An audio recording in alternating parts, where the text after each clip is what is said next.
예수께서 다시 회당에 들어가셨다.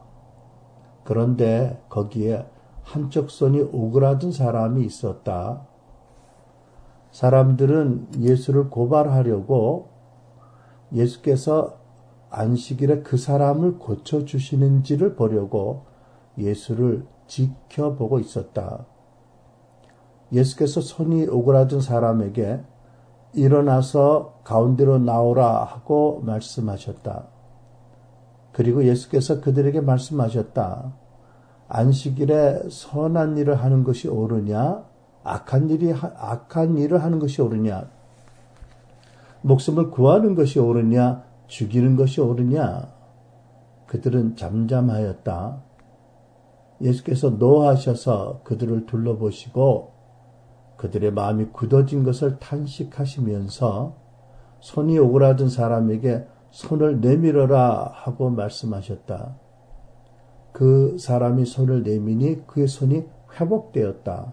그러자 바리새파 사람들은 바깥으로 나가서 곧바로 헤롯 당원들과 함께 예수를 없앨 모의를 하였다. 아멘. 오늘 이 사건을 통해서 크게 두 가지를 제가 보길 원합니다. 여러분과 함께. 첫째는 예수님과 함께 있었던 종교 지도자들이 어떤 사람들인지 우리가 알 수 있을 것입니다. 2절을 보면 그 사람들은 이라고 복수로 기록했는데 여러 사람들입니다. 여러 사람들이 예수를 고발하려고 예수께서 안식일에 그 사람을 고쳐주시는지 보려고 예수를 지켜보고 있었다. 예수님이 방문하신 그 회당에 그날 예수님을 주목하는 사람들이 있었어요. 보통 설교자를 주목하는 것은 은혜를 사모하는 태도지요. 근데 이 사람들은 은혜를 사모해서가 아니고 예수님을 악한 의도로 감시하는 사람들입니다. 하나님을 섬기기 위해서 평생 헌신한 지도자들인데 그들이 성육과 신하신 하나님 예수님을 고발하려고 감시하고 있었습니다. 그러니까 제 생각나는 예화가 있습니다.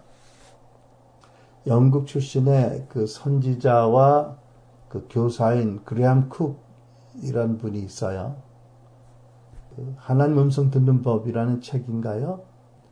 책의 저자신데 그분이 전에 예수님을 모르다가 극적으로 예수님을 만났고요. 한동안 사업을 했었어요. 그러다가 이제 하나님의 부르심을 받아서 사역을 시작한 초기였습니다. 그분이 이곳저곳에서 집회를 인도했는데 그 모든 집회에 빠지지 않고 참석하는 사람들이 있었습니다. 항상 일찍 오고 맨 앞자리에 앉고 항상 모든 말씀을 열심히 노트에 적는 사람들. 그런데 얼굴 표정이 석고같이 굳어있던 사람들. 그 사람들이 이제 그 집회에 참석하고 나서 돌아가서 며칠 후면 그레함 쿡이 뭐 이렇게 엉터리를 가리켰다. 진리를 잘못 가리켰다라고 왜곡해서 막 사람들에게 편지를 보내 그런 이제 악질 파파라치라고 할까요? 그런 사람들이 있었습니다. 처음에는 뭐 별로 그렇게 부담이 안 됐을지 모르는데 여러분 이런 일이 되풀이되면 상당히 심각해지잖아요. 그래서 그레함이 기도를 시작합니다. 하나님, 그 사람들 병도 안 드나요? 제발 그 사람들 아파서 못 오게 해주세요. 그러고 가면 또 제일 먼저 나와서 제 앞에 앉아 있다는 거죠. 하나님, 제발 그 차 펑크 나서 오지 못하게 해주세요. 그래도 여전히 잘 온다는 거죠. 뭐 한 6개월, 1년 되니까 너무 화가 나서 하나님 그 사람 죽여주세요라고 막 이런 기도만 안 되는데 그렇게 기도했는데 죽기는커녕 아주 쌩쌩하게 다닌다는 거였어요.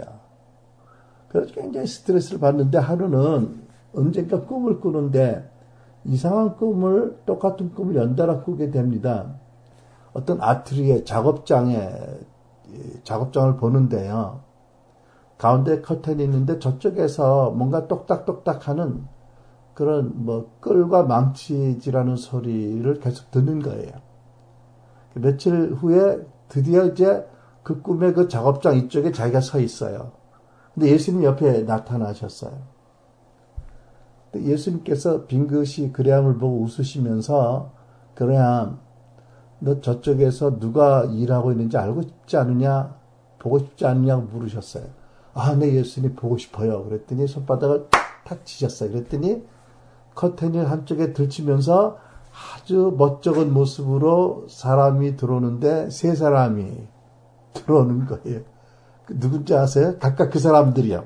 늘 그레함의 집에 와서 항상 메모를 하고 항상 왜곡해서 그레함을 모함하던 사람들. 그 사람들이 한 손에 끌고 한 손에 적은 망치를 들고 아주 멋쩍은 얼굴 표정으로 그쪽으로 온 거예요. 그때 또 예수님이 빙긋이 웃으시더니, 그래야 너 저들이 저쪽에서 뭘 만들었는지 보고 싶지 않으냐? 그때 아, 정말 보고 싶어요 했더니 또 손바닥을 탁 치시니까 커튼이 쫙 열리는데 너무나도 아름답고 훌륭한 대리석 흉상이 거기 있는 거예요. 이 사람들 그 다음 뭐 했어요? 그 대리석 흉상을 만든 조각가들이었어요.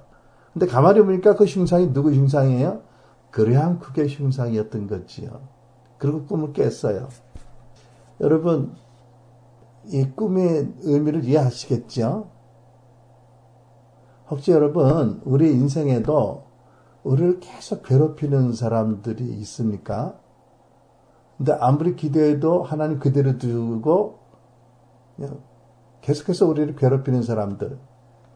근데 그레함의 경우에는 그레함 쿡이라는 한 사람을, 한 종을 당신의 아름다운 작품으로 만드시는 하나님의 손에 잡혀있던 끌과 망치로 그 세 사람을 썼던 거예요.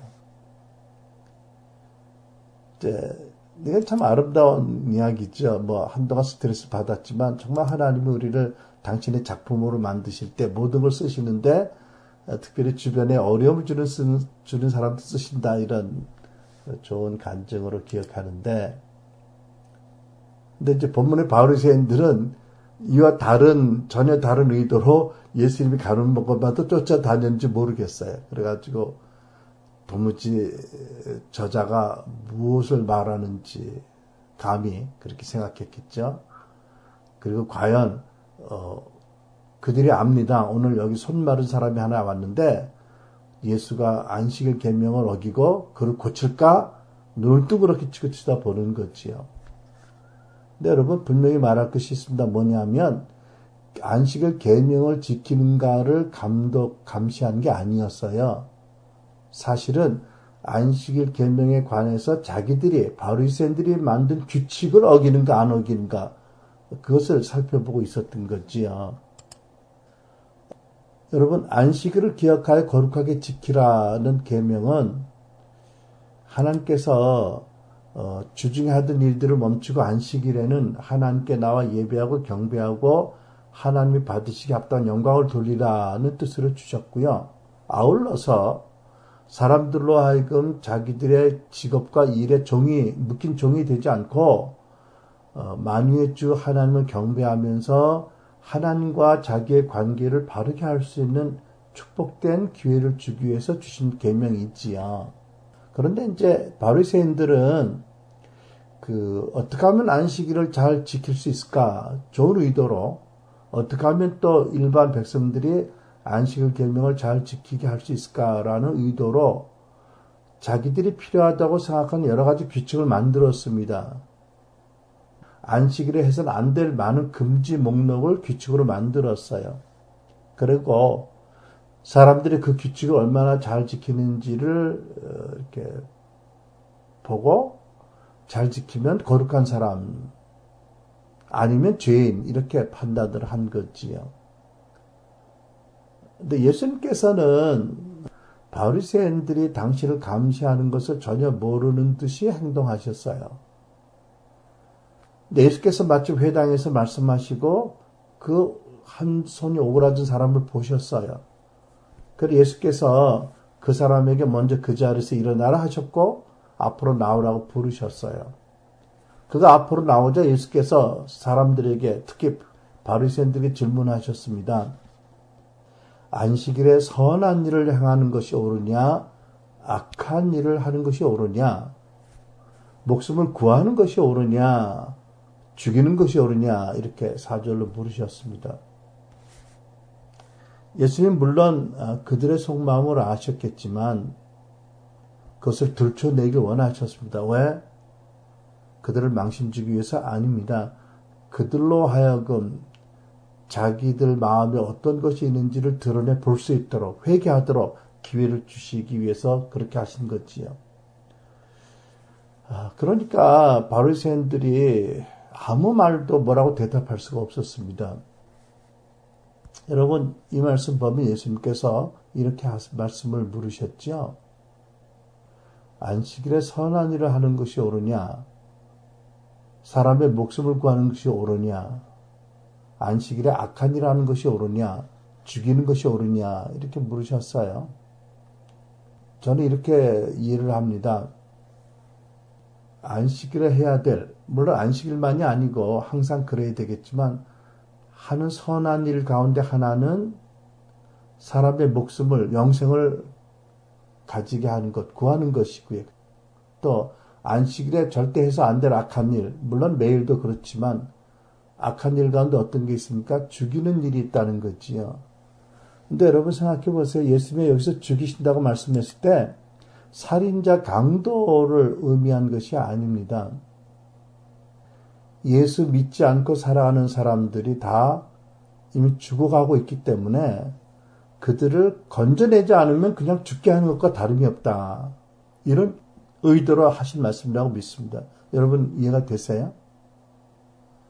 사람들이 왜 지옥 가는지 아세요? 그 대답은 아무것도 안 하기 때문에 지옥 갑니다. 예수를 믿고 영접하지 않았기 때문에 아무것도 안 했으니까 지옥 가는 거죠. 가만히 두면 사람들 다 지옥 가는 거예요. 그러니까 그게 죽이는 거지요. 그렇죠? 여러분, 우리 지금 LA 사시는 분이 여기 들어와 있는데, LA는 사막에 건설된 대도시잖아요.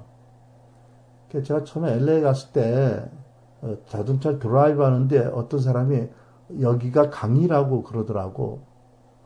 근데 워낙 도로 옆에, 도로가 수많은 복차선 도로이기도 하지만, 그 옆에 또 이제 이렇게 가드레일 같은 것이 콘크리트로 높이 있어서 잘 안 보이는데, 나중에 가만히 보니까 강이라고 한 곳에 물이 하나도 없어요. 완전히 메마른 디귿자로 만들어진 거대한 콘크리트 관이 그냥 어마어마한 관이 쫙 있는 그 강이라고 그래요. 근데 나중에 비가 올 때 보니까 그 강에 물이 콱콱콱 흘러가는데, 이제 그 강을 완전히 세멘 콘크리트를 이렇게 이제 만들어 놓는데, 무섭더라고요. 평소에는 비가 안 와서 사막이 이렇게 메마르는데 소나기가 한 번 오면 그냥 모든 물이 거기를 다 모아들이니까 물이 가는데 어마어마한 속도로 그 세력으로 막 물려가요. 그걸 보니까 만약 사람이 거기 빠지면 도저히 살아남지 못할 것 같아. 물이 워낙 양이 많고 물이 급하게 흐르기 때문에. 그리고 주변에 잡을 게 있어야지. 일반 강 같으면 나무 뿌리라도 있든지 잡고 살아날 때 거기는 거대한 콘크리트 관이니까요. 그죠? 아주 잡을 것이 하나 없는 그런 매끈한 콘크리트니까 어떻게 잡고 살아나겠어요? 그걸 보는데 저게 세상이다 싶은 마음이 들더라고요. 그 강하고 대단한 수량의 금융이 한번 빠지면 누가 밖에서 로프를 던져두든지 하지 않으면 절대로 못 살아, 나는. 그냥 아무것도 안 하면 그냥 죽게 돼 있더라고요. 여러분, 예수님께서 안식일에 해야 될 일을 뭐라고 가르치신 거지요? 하나님께 경배하고 영광을 돌리고, 아울러서 병자들을 고쳐주고, 귀신을 내어쫓고, 복음을 전파해서, 천국 복음을 전파해서 사람들의 목숨을 구하고, 그러므로 이 세상에 하나님 나라 확장되게 하는 일을 더 힘써야 하는 날이다. 매일 해야 되겠지만 특히 안식일에는 이 일에 더 집중해야 된다. 이렇게 말씀하신 거지요. 근데 이제 본문의 맥락으로 보면 안식일에 하지 말아야 될 일이 뭐지요? 물론 매일 하지 말아야 될 일입니다만은 이 맥락에서 우리가 보는 것은 종교적인 규칙으로 사람들을 묶고 그리고 하나님 나라가 그들에게 임하는 것을 방해하는 것. 보세요. 바리새인들은 안식일 계명을 잘 지키게 한다는 명목으로 그런 명분으로 많은 규칙을 만들어서 오히려 그 규칙을 예수님이 어긴다고 믿고 예수님이 병을 고치는 것에 대해서 분을 내고 막고 있잖아. 그죠? 그리고 어떤 경우는 회장장이 다른 날 와서 고침을 받으라고 이렇게 병 고침 받는 걸 방해를 하지 않았어요. 근데 우리가 아는 것은 본래 안식일에 관한 바리새인들의 규칙에는 안식일에 병을 고치지 말아라 그런 조항은 없었어요. 그렇지만 그 바리새인들은 그것도 당연히 하지 말아야 될 일이라고 생각을 했어요. 그러니까 그들이 규칙을 어기는 예수님을 보고서 그 사람의 기적을 보고 놀라거나 축복을 보고 기뻐하지 못했어요. 안 왔어요. 오히려 마음의 분노가 강하게 일어나서 아예 예수를 죽이자, 없애자 이러고 결단을 해가지고 평상시는 서로 적대시하던 그런 헤롯 당원들과 바리새 사람들이 함께 모여서 예수를 없앨 모의를 했어요. 구약의 다니엘서에 보면 느부갓네살 왕이 거대한 자기의 금신상을 만들고 거기 절하게 하지요. 근데 다니엘과 세 친구가 절을 하지 않으니까 어떻게 해요? 분노가 머리끝까지 차가지고 평소보다 7배나 더 뜨겁게 화로를 다루고서 거기다 던져버리잖아요. 그죠? 자기들 딴에는 하나님을 위해서 만든 규칙인데 그 규칙을 어긴 예수를 너무 미워하고 분노해서 죽이자. 여러분들 이게 율법에 의하면 사람을 이렇게 죽이기로 결정하는 것은 말이 안 되는 거죠. 오히려 큰 범죄입니다.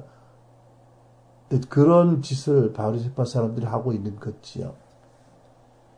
그러다 보니까 제가 생각난 그 경험이, 이 사건이 있는데, 제가 어떤 일을 준비하려고 어떤 유명한 분을 찾아갔어요. 왜? 내가 듣기에 그분이 그 일에 대해서 관심이 많다고 들었기 때문에 갔는데, 근데 가서 아주 쇼킹한 말을 들었습니다.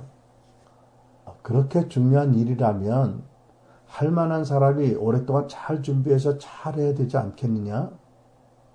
당신같이 마치 해외 브랜드를 들여오듯이 와서 그렇게 하면 그게 되겠느냐? 그러면서 이어서 뭐라는 줄 아세요? 당신 알아? 내가 당신 죽이려면 얼마든지 죽일 수 있어요. 그러나 내가 정말 당신을 죽이려면 이런 말도 안 했겠지. 왜냐하면 내가 알아보니까 당신이 순수한 사람이라서 내가 그렇게 하지 않지만 아무튼 잘 생각해서 하세요. 야, 크게 놀랐어요. 그런데 크게 겁먹지는 않았어요. 그때는. 왜? 설마 그렇게 하려고 이랬거든요. 그러면서도 일면으로는 이 사람 참 솔직하다. 자기 생각과 감정 표현에 참 솔직한 사람이다. 간사하진 않구나. 이런 생각도 들었고요. 십몇 년 지난 다음에 다시 돌이켜 생각해보면 그때는 정말 하나님이 나에게 맡기신 일이라고 분명히 믿고 했습니다. 근데 혹시 그때 그분이 하게 하고 내가 도왔더라면 과연 어땠을까 하는 생각도 듭니다.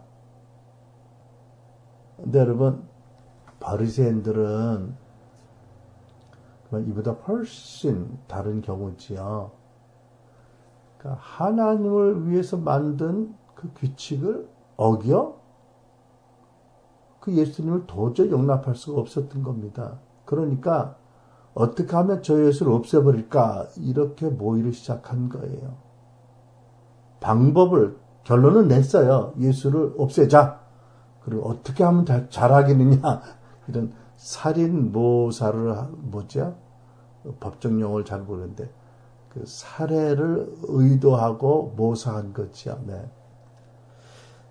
여러분, 이런 사건이 그래서 우리가 잘못된 종교가 사람을 얼마든지 비정상적으로 만들 수 있다는 것을 보게 하는 사건이지요. 종교가 이 세상에 임하는 하나님 나라를 어떻게 가로막을 수 있는지를 잘 보게 하는 사건입니다. 하나님 나라는 예수님의 통치가 임하고 예수님의 부활 생명과 하나님의 영광이 임해서 사람을 변화시키고 세상을 변화시키고 하나님의 영광의 사람들이 되게 하는 거잖아요. 근데 이 하나님의 나라를 종교가 막을 수 있다라는 것을 보게 하는 사건이 있지요. 여러분, 종교의 영은, 종교의 영에 지배하는 사람들은 규칙을 많이 만들고 이 규칙들을 잘 지키면 잘 믿는 것이고 복을 받을 것이고 잘못 지키면 진노를 받거나 복을 받지 못한다고 믿게 합니다. 사단적인 그런 생각을 종교라는 이름으로 하는 거지요. 사단의, 지난주 말씀드린 사단의 그 가장 큰 그 깃발이 뭐라고요? self-righteousness, 자기의라고요. 그러니까 여러분, 그 바리새인들의 이런 그 모습을 사이코패스라고도 볼 수 있어요. 사이코패스 이런 그 특징이 있거든요. 다른 사람들의 마음을 전혀 공감할 능력이 없어요. 그런데 이 사람들은 어떤 행동 원리, 어떨 때 어떻게 행동해야 된다라는 것들을 사람들을 관찰해서 잘 배웁니다. 그래가지고 사람들과를 이렇게 관계할 때 아주 완전한 사람같이 보입니다. 그러다가 그 사람이 없는 자리에서는 그 사람의 험담을 막 할 수 있는 사람. 그러니까 외적인 행동을 보면 아주 완전하게 보이는 사람. 그 안에 정말 삐뚤어지고 상처받은 그런 심령을 가지고 무너진 마음을 가지고 사는 사람들. 그러니까 어떤 경우에 아주 잔혹한 일을 할 수 있는 그런 특징이 있는 줄 압니다. 복음서를 보면 예수님께서는 언제든지 그 안식일에 관한 바리새인의 규례를 지키는 데는 관심이 없으셨어요. 왜요? 도무지 예수님이 안식일에 관한 규칙을 지킬 뿐이 아니잖아요. 왜요? 예수님이 안식일의 주인, 곧 안식일 제도를 주시고 안식일 계명을 주신 그 하나님이시잖아요. 왜요? 안식일에도 일하심으로 사람들에게 당신이 누구인지를 나타내길 원하셨기 때문이지요. 여러분, 하나님이 안식일에도 일하실까요? 쉬고 계실까요? 안식일에도 하나님 일하고 계세요. 안식일에 아기들이 태어나나요? 안 태어나나요? 아기들이 오늘은 안식일이니까 좀 참으세요. 어머니 힘들어도 내가 내일 태어나겠습니다. 이런 아기들이 있어요? 안식일이라고 산부인과 의사들이 진통하는 산모가 있는데 일을 안 해도 되나요? 간호원들이? 안식일에 아기들이 태어나는 것도 하나님이 안식일에 일하신다는 증거 아닌가요? 생명 주시는 그분이 살아서 안식일에 일하신다는 증거예요. 사람이 안식일에도 죽지요. 그것도 하나님이 일하신다는 증거의 하나입니다. 그렇죠? 크리스찬들이 죽는 죽음이 비극이 아니고 인간적으로는 슬플 수 있지만 그렇게 슬픈 일은 아니잖아요. 그죠? 왜? 우리가 육신적으로 못 봐서 그거는 너무 안타깝고 슬퍼도 예수 믿는 그 영혼이 완전한 나라 천국에 가서 예수님을 모시고 하나님 면전 앞에 서 있는 그것이 얼마나 위대하고 영원한 영광이에요. 그죠? 그러니까 전에 저희들이 속했던 교단에서는 그 소천, 죽음 이렇게 표현하는 영어 단어로 promotion to glory라는 단어를 썼어요. 무슨 뜻이죠? 영광으로의 승진이에요. 근데 한 번은 영국의 한 소년이 그때 구세군 대장으로 막 취임한 어떤 여성 대장님에게 편지를 보냈어. 엽서를. 그러고 뭐라고 썼냐면 Congratulations on your promotion to the glory. 그렇게 썼어요. 그러니까 직접 표현하면 뭐냐면 영광스러운 승진한 것을 축복합니다라고 건 썼는데 사실 그거를 구세군 용어로는 죽었다는 거거든요. 죽음을 축복합니다. 이런. 하긴 거기에 깊은 진리가 있을지 모르겠어요. 아주 막중한 섬기는 자리에 올라온 사람은 자기 자신에서 철저히 죽어야 되겠죠. 아무튼 프로모션 투 글로리잖아, 그죠? 하나님 일하시는 증거의 하나인 거지요. 나 요즘 우리 로렌이나 애들 보면서 헤어지는 준비를 해야 되겠다 이런 생각이 들어요. 그저께 어제 제가 어떤 이곳에 오래 알던 목사님하고 약속이 있어서 나가는데 내가 이제 아이들한테 할아버지 친구 만나서 밥 먹고 들어올게 그랬더니 우리 손주 엘리엇이 할아버지 코리아 가냐고 근심스러운 표정으로 묻더라고요. 그래서 야 애들이 왜 갑자기 그 말을 한지 모르는데 이 할아버지가 왔다 갔다 하니까 애들이 좀 놀랄 기가 있나 봐. 혹시 여러분들도 그런지 모르겠는데 제발 그렇지 않기를 바라는데 할아버지 갔다 오냐고 한국 가냐고. 그래서 제가 계단을 내려가면서 하나님 우리 애들하고 잘 헤어질 준비를 잘 할 수 있게 도와주세요. 이런 기도가 느닷없이 나오더라고. 아무튼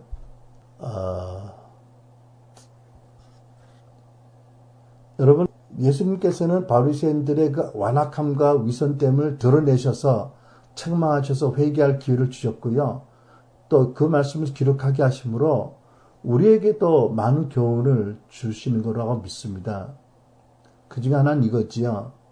다시 거듭 말하지만 안식일을 기억하여 거룩히 지키라는 계명은 하나님이 주신 복된 명령입니다. 그런데 우리가 하나님이 어떤 의도로 왜 그렇게 명령하셨는지 그 이유를 하나님의 의도를 깨닫는 은혜를 구해야 됩니다. 그래서 그 의도를 알고 그 말씀을 믿음으로 실천할 사람들이 되어야 됩니다.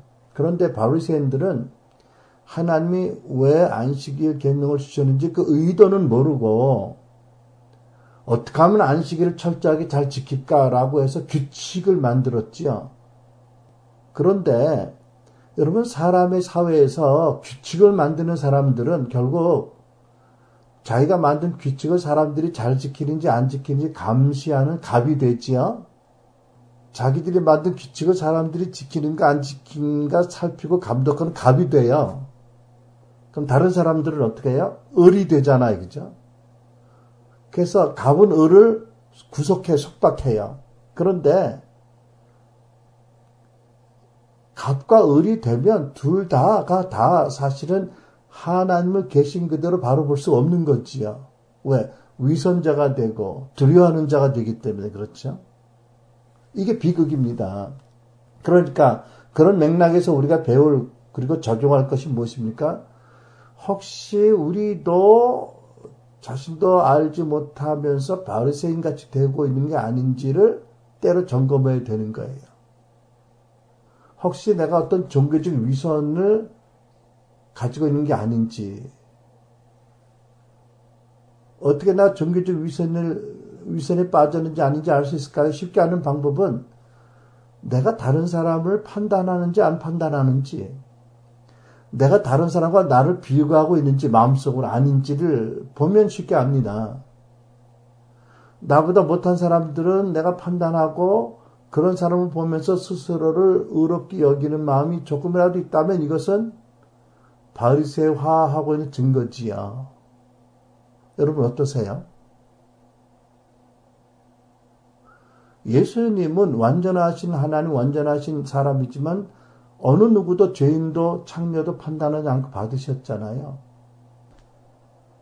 아무튼 여러분, 이웃을 사랑하는지 안 하는지, 사랑해서 섬길 마음이 있는지 아닌지, 사람들을 자기와 비교하고 자기 스스로를 의롭거나 우월하게 느끼는지 아닌지 이를 보면서 점검해야 됩니다. 혹시 하나님께서 우리에게 어떤 것을 주셨다면 그것으로 사람들을 섬기라고 주신 거지요.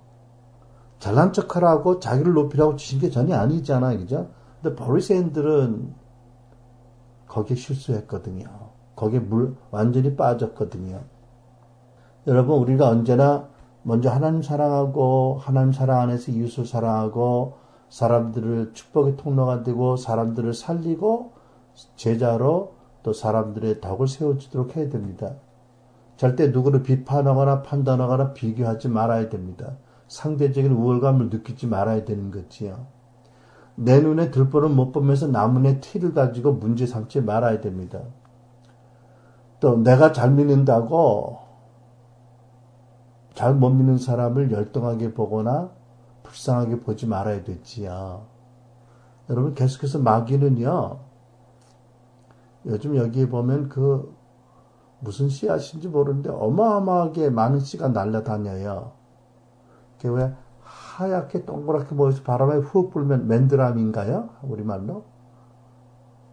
이런 씨가 엄청 급씨만 아니라 요즘 봄철에서 많은 씨가 날리는데 그것처럼 바로 마귀가요, 계속해서 우리 마음에 누룩을 뿌려요. 악한 씨를 뿌립니다.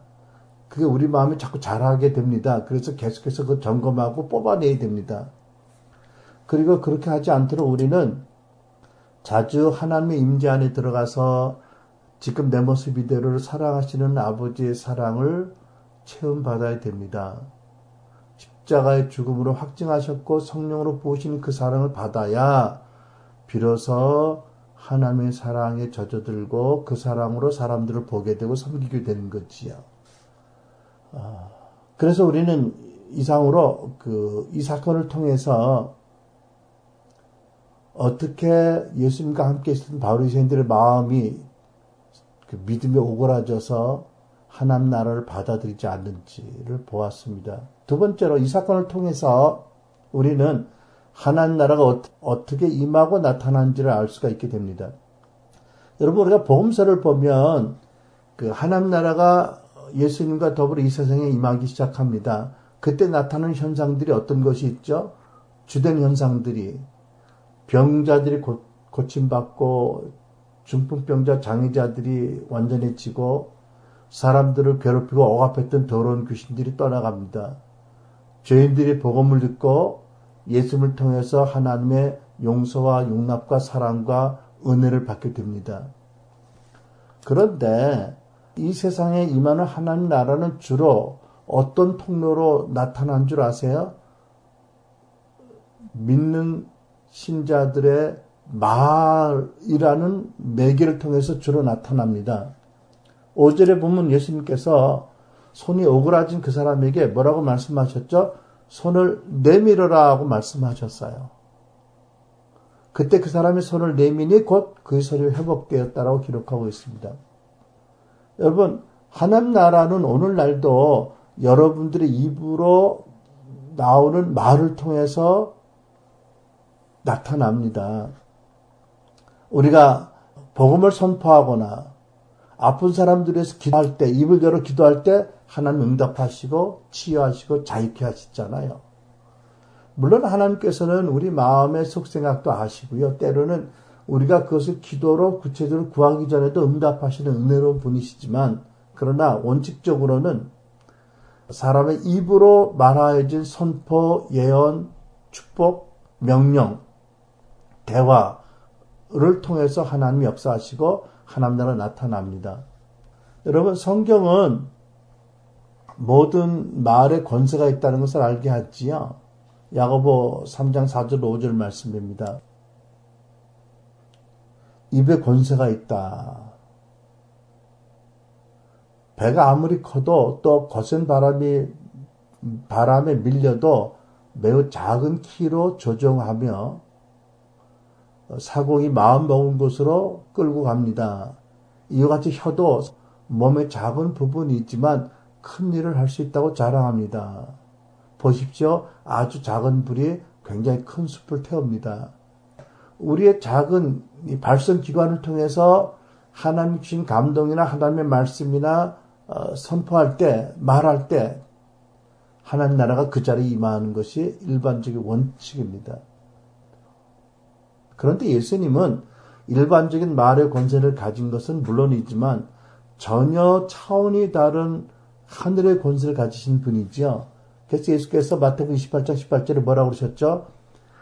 하늘과 땅의 모든 권세를 내게 주셨으니 무슨 뜻이죠? 성부 하나님께서 나에게 천국과 이 세상 모든 것을 다스릴 권세를 주셨다고 말씀합니다. 그 모든 하나님의 권세를 받으셨어요. 누가복음 5장 24절 내가 땅에서 죄를 사하는 권세가 있다라고 말씀하십니다. 자, 그러니까 여러분 또 여기서 우리가 기억할 것은 뭐냐면 우리도 예수님이 위임하신 권세를 받은 자들이다.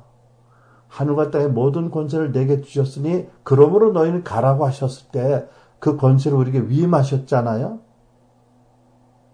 믿는 우리는 일반 사람들이 가진 혀의 권세를 가졌을 뿐만 아니라 예수님의 권세를 받았어요. 그렇죠? 또 우리도 누가 죄를 회개하면 그 죄를 사하는 선포하는 권세가 있습니다. 요한복음 10장 23절 그러므로 너희가 누구 죄를 사하면 사해질 것이고 그대로 두면 그대로 있으리라. 여러분 예수께서 우리에게 다 위임하신 거지요. 그런데 이제 우리가 안식일에 예수님께서 병을 고치신 일에 관해서 우리가 늘 기억할 것은 뭐냐면 예수님은 언제나 스스로 말씀하시거나 스스로 행하지 않으셨어요. 요한복음 5장 18절 내가 진실로 진실로 너에게 이르노니 아들이 아버지께서 하시는 일을 보지 않고서는 아무것도 스스로 할 수 없나니 아버지께서 행하신 그것을 아들도 그와 같이 행하느니라 말씀하셨어요.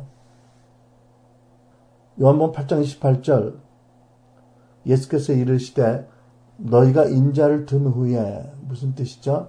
내가 십자가에 못 박혀 들린 후에 내가 그인 줄 메시아인 줄 알고 또 내가 스스로 아무것도 하지 아니하고 오직 아버지께서 가르치신 대로 이런 것을 말하는 줄도 알리라 이렇게 말씀하셨어요. 너희들이 나를 십자가에 못 박았고 내가 십자가에 들린 다음에 비로소 너희들이 성령으로 내가 하나님의 그 메시아 왕인 것을 알 것이고 또 너희가 알 것은 뭐냐면 내가 스스로 아무것도 말하지 않고 오직 아버지가 가르친 대로 했다는 것을 알게 될 것이다. 그리고 나와 아버지는 하나라고 말씀하잖아요. 자, 그러니까 예수님은 안식일에 아버지가 일하시는 것을 보고 들으시고 이 손 마른 사람을 고치시는 등 치유하시고 기적을 행하시고 일하셨던 것입니다. 그렇다면 우리는 어떻게 됩니까? 여러분 예수님의 원제자들은 어떻게 했습니까? 예수님의 원제자들이 예수께서 말씀하셨죠. 너희는 가서 복음을 전하고 병을 고치고 귀신을 쫓아주라고. 어떻게 그들이 예수님의 명령대로 복음을 전할 때 병을 고치고 귀신을 쫓고 기적을 일으킬 수 있었습니까? 첫째, 예수께서 당신 안에 계신 성령이 이끌고 성령을 통해서 아버지의 음성을 듣고 한 것처럼 제자들은 자기 안에 성령이 와 계신 것을 믿었고 그 성령의 음성을 듣기를 주의했어요. 그리고 여러 가지 방법으로 들리는 성령의 음성을 듣고 물론 분별하고 믿음으로 순종했어요. 그리고 그들이 순종할 때 말을 통해서 선포하거나 예언하거나 대화할 때 성령이 그들의 말과 순종을 통해서 나타나셨고 거기에 하나님 나라가 임하게 하셨습니다. 여러분 그래서 사도 베드로가 그 사도행전 2장에 나면서 안진병인 사람을 예수 이름으로 고쳤잖아요. 그죠? 기적을 행하고 놀라운 일을 행할 수 있었던 것입니다. 우리도 마찬가지로 우리 안에 예수님이 보내신 성령이 계시다. 예수님이 스스로 하지 않고 오직 성령 안에서 아버지가 하시는 대로 하셨다. 우리도 그 성령이 오셔서 감동을 주시고 말씀을 기억하게 하시거나 레마를 주시면 그것을 분별하고 믿음으로 순종해서 말을 하면, 행동을 하면 성령이 나타나셔서 하나님의 일을 하시고 하나님을 나타내신다 라는 것을 우리가 배울 수 있겠습니다. 근데 이제 본문의 사건에서 한 가지 더 기억할 것은 뭐냐면, 본문에 이제 회당에서 예수님 만나서 정말 축복을 받은 그 손 마른 사람 어떻게 했지요? 예수님께서요 그에게 일어나라고 하셨어요. 그죠? 그리고 앞으로 나오라고 하셨어요. 근데 그가 어떻게 했어요? 에이, 그냥 여기 있을 테니까 말씀만 하시옵소서. 그 사람은 이 경우에 그렇게 얘기 안 했습니다. 그죠?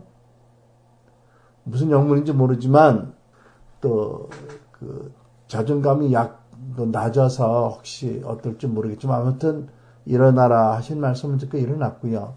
앞으로 나오라 하신 말씀 듣고 사람들을 해치면서 예수께서 필요합니다. 신뢰함대로 앞으로 나왔어요. 그죠? 그리고 놀라운 것은요. 예수께서 뭐라고 말씀하셨어요? 뭐라고 그러셨죠? 내 손을 어떻게 하라고요? 내밀라고요. 여러분 손 오그라진 사람 보신 기억 있으세요? 보신 적 있으세요? 저도 어렸을 때 본 기억이 있는데 이렇게 손이 이렇게 말린 것 같은 내가 본 분도 이랬었어요. 못 펴요. 손이 이렇게 팔도 말리고 손도 말렸어요.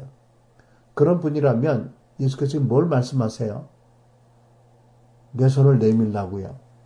이거는 이 사람이 이제까지 수없이 고민하고 안타까워하고 아파하고 고통하던 거예요. 안 펴져서요.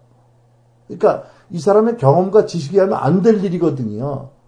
왜 안 했겠어요? 뭐 이 손으로 피고 뭐 팔도 늘려보고 왜 안 했겠습니까? 마음 답답한 엄마가 쫓아와서 팔을 당겼을 수도 있겠고요. 우악스러운 아버지가 팔을 당겨서 한번 고치겠다 해보고 의원도 해봤고 했는데 안 된 거잖아요. 근데요. 예수님은 그냥 자연스럽게 태연하게 내 손을 밀라 하셨어요. 근데 이게 은혜지 뭐예요? 그 사람이 마음에요. 뭐가 움직여가지고 어떻게 했어요? 어떻게 했다고요? 손을 펼까 하는데 손이 쫙 펴진 거지요. 난 거예요. 그죠? 뭘 의미하지요? 만약 예수께서 나와라 할 때 안 나오고 일어날 때 안 일어나고 손을 펴라 할 때 안 펴고 에이 무슨 그런 말씀을 하세요. 안 돼요. 이러면 어떻게 됐을까요? 기적이 안 일어났을 겁니다. 그렇죠? 여러분 참 인간의 이성으로서는 이해할 수 없는 말씀이지만 이 손이 오그라진 사람이 그 자리에서 예수님 말씀을 들었고 말씀을 들을 때 그 마음에 어떤 성령의 역사는 감동이 있었기 때문에 그랬겠지요. 그분이 나오라고 하시고 손을 내밀라 할 때 그냥 자기도 모르게 과거 모든 경험을 잊고 그냥 자기가 불구인 것도 잊어버리고 혹 손을 내밀는지 모르겠어요. 어쨌든 이 시도 말씀을 따라 순종하는 그 시도가 정말 중요했던 거거든요. 여러분 그러니까 오늘날에도 치유사역자들이 이제 지식의 말씀에 의해서 자기가 감동을 받고 보고 들은 것들을 막 선포하잖아요. 말씀으로. 그죠? 하나님 지금 등뼈가 휜 사람을 고치십니다.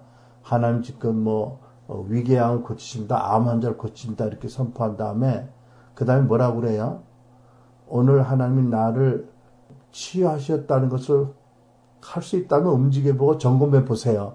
안 되는 경우도 있지만 예를 들면 허리 디스크가 심해서 허리를 못 움직이는 사람이 있다면 한번 움직여 보십시오. 그럴 때 여러분 많은 사람이 자기 치유를 확인하고 너무 좋아하고 깜짝 놀라고 늘 기뻐하잖아요. 근데 만약 그때 의사들이 못 고쳤는데 뭘 고쳐 괜한 소리지 헛소리지 이러고 만약 움직이지 않는다면 그 사람에게 혹시 치유가 임했었더라도 아마 치유가 안 나타났을 거겠죠.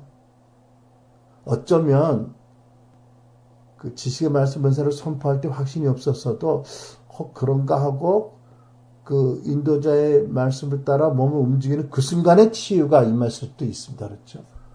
여러분 하나님의 역사에는 항상 인간의 파트가 있습니다. 하나님이 우리를 동역자로 쓰시고 우리를 통해서 일하시고 우리를 위해서 일하시기 때문에 우리의 그 순종의 시도가 필요한 거지요. 자, 그래서 여러분 이 부분에 대해서 두 번째 적용은 이런 것입니다. 저는 정말 주의 음성을 더 잘 듣기를 소원하고 자주 기도합니다. 여러분도 성령의 음성을 잘 듣고 순종하는 여러분들로 계속 성장을 축복합니다. 근데 때로는요, 아무리 선지자적인 은사와 기름 부으심이 강해도 자기 자신에 대해서는 하나님의 음성을 잘 못 듣는 경우가 일반적입니다. 왜냐하면 예언의 은사가 교회의 덕을 세우고 남들을 섬기기 위해서 주신 거기 때문에 또 하나님께서는 그 예언의 은사만이 아니라 하나님과 관계에서 하나님을 신뢰하는 믿음이 자라기를 원하시기 때문에 대개 자기 자신에 대해서는 클리어하게 잘 듣지 못하는 경우가 대부분이에요. 여러분 무슨 말 하는지 이해가 되세요? 그러니까 때로 남들을 위해서는 놀랍게 쓰임을 받을 수 있어도 자기 자신에 대해서는 이게 하나님 뜻이 맞나, 또는 이때가 그때인가, 또는 이 방법인가, 뭐 여러 가지를 이렇게 참 생각을 많이 해야 되거나 또는 의심이 아닌 갈등을 하는 경우도 없지 않아 자주 있어요.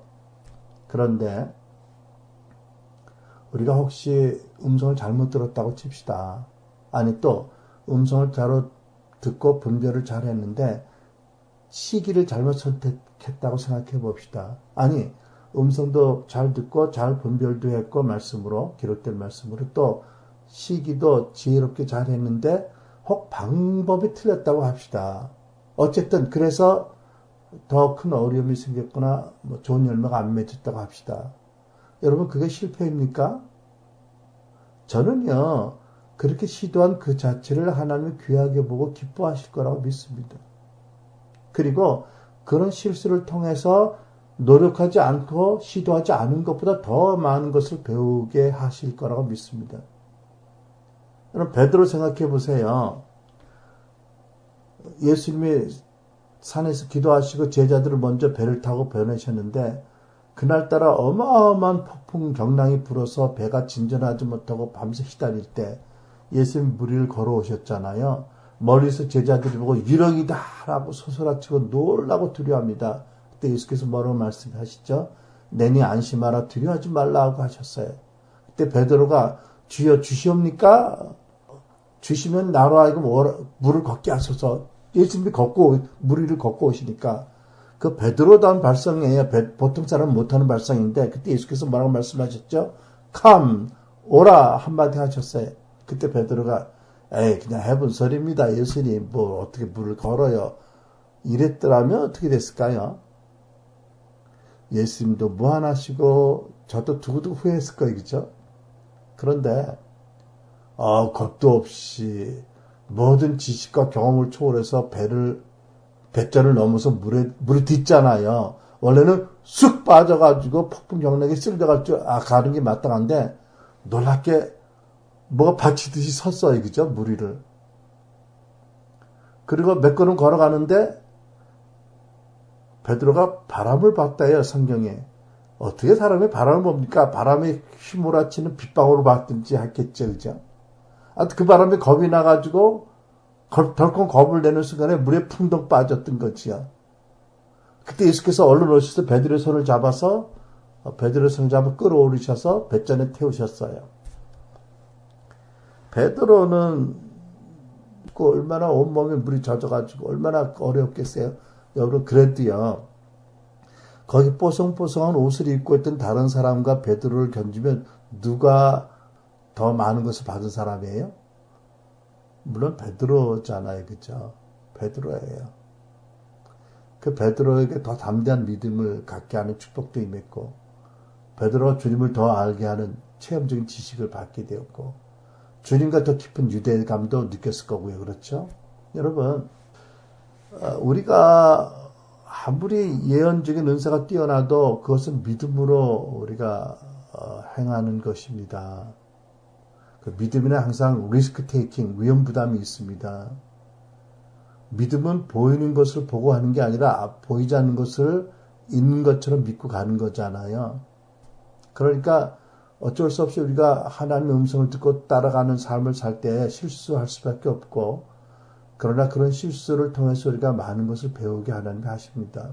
그러니까 중요한 것은 실수를 들여서 움직이지 않는 게 아니라 지식과 경험에 반대되더라도 말씀이 들리면 순종하는 것이지요. 순종입니다. 여러분, 하나님이 어떤 사람들을 기뻐하실까요? 예언적인 사람들, 기록된 말씀을 사랑하고 묵상하기를 즐거워하면서 살아계신 성령의 음성을 듣고 성령의 감동을 따라 예언적으로 말씀으로 잘 분별해 살아가는 사람들이요. 왜? 그렇게 예수님이 사셨거든요. 예수님 말씀이 그 자신임에도 불구하고 아버지 음성을 듣고 아버지가 하시는 것을 보고 사셨잖아, 예언적으로요. 예수님의 제자인 우리도 그렇게 살아야 되는 거지요. 우리가 그렇게 살려고 노력하다 혹시 실수하더라도 예수님이 책망하지 않으실 겁니다. 그렇죠? 그러나 아예 실수가 두려워서 순종하지 않았다면 뭐라고 말씀하실까요? 혹 게으르고 악한 종아 이렇게 하지 않으실까요? 싶습니다. 여러분, 예수께서 당신의 백성들이 어떤 사람들이라고 말씀하셨어요? 요한복음 10장 27절 29절 내 양들은 내 음성을 듣는다. 나는 내 양들을 알고 내 양들은 나를 따른다. 나는 그들에게 영원한 생명을 준다. 그들은 영원토록 멸망하지 않을 것이요. 또 어느 누구도 그들을 내 손에서 빼앗아 가지 못할 것이다. 그들을 나에게 주신 내 아버지는 만유보다도 위대하시고 아무도 아버지의 손에서 그들을 빼앗을 수 없다. 하나님 나라 백성들이 누구라고요? 주 예수의 음성을 듣는 성령으로 사람들. 여러분, 어떤 교회가 하나님 나라에 속한 교회고 누가 하나님의 백성입니까? 계시록에 거두되어 기록된 말씀. 귀에 있는 자들은 성령이 교회들이 하신 말씀을 들을지어다. 여러분, 본문에 손 오그라진 사람은 비록 손은 불구였지만 예수님의 음성에 순종해서 순종하려고 시도하는 것으로 손이 펴졌고 흑암의 권세에서 구원받아 하나님 나라를 옮겨졌어요. 근데 그것을 바라보던 바리새인들은 그들이 그들의 종교 지도자이면서도 자기들이 만든 규칙을 우상화함으로써 그들의 마음이 영이 오그라들어서 성육신 하신 하나님을 미워하고 죽이려 하고 반대했고 하나님 나라를 막았습니다. 여러분, 그럼에도 불구하고 그날 그 회당에는 예수님이 계시던 그 회당에는 하나님 나라 충만히 임했습니다. 예수께서 말씀하십니다. 누가복음 17장에서 하나님 나라가 어느 때 임하니까 묻건을 예수께서 대답하여 이르시되 하나님 나라는 볼 수 있게 임하는 것이 아니요 또 여기 있다 저기 있다 하지 말지니 하나님 나라는 어디 있다고요? 너희 안에 있느니라. 여러분, 우리들이 어떤 성도들, 어떤 제자들이 되기 원하십니까? 예수로 말미암아 이 땅에 임하기 시작한 하나님 나라를 받아들이고 하나님 나라 안에 거하면서 하나님 나라를 섬기는 제자들입니다. 내 인생의 왕국을 세우는 사람도 아니요, 우리 교회 자체가 우리의 섬기는 궁극적인 대상도 아니고 우리는 하나님 나라를 섬기고 예수의 목적을 따라 하나님 나라를 따르는 사람들입니다. 그렇기 때문에 하나님 나라를 세우신 예수님의 그 삶의 방식대로 말씀이신 그분이지만 스스로 말씀하고 스스로 행하지 않고 오직 성령을 통해서 아버지를 보고 듣고 하신 것처럼 우리도 부족하지만 우리 마음이 오그라드는 것이 아니라 두려움으로 우리 마음이 넓게 열려서 우리 주 하나님의 선하심을 믿고 성령의 음성을 듣고 예언적으로 따라가면서 하나님 나라를 섬기고 그 나라를 누리는 저와 여러분이 되시길 축복합니다. 기도하시겠습니다.